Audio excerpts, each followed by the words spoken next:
Shohrux, mana bu Toshkentdagi eng mashhur joylar bor-ku. Shular qaysi qurilish kompaniyasi qurgan? Xabaringiz bormi?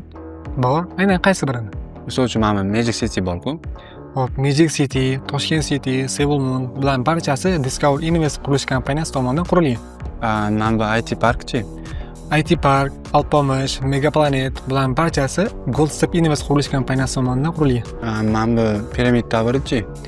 Hop, Pyramid Tower va yaqinda qurilgan Toshkent City Moon'ni Kuch Construction qurilish kompaniyasi tomonidan qurilgan. Mana bu davlat idoralari bor-ku, Oliy Majlis zali, shunga o'xshagan idoralar kim qurgan? Oliy Majlis zali, Oq masjid, Bunyod stadioni bularning hammasi Tres 12 qurilish kompaniyasi tomonidan qurilgan. Shohrux, bunaqa katta qurilish kompaniyalarining asosiy ustunlik tomonlari nima deb o'ylaysiz?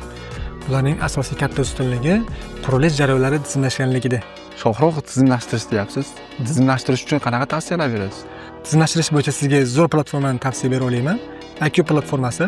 Bu platformada siz qurilishdan tortib to sotuvgacha bo'lgan jarayonni hammasini bitta platformada kuzatib borasiz.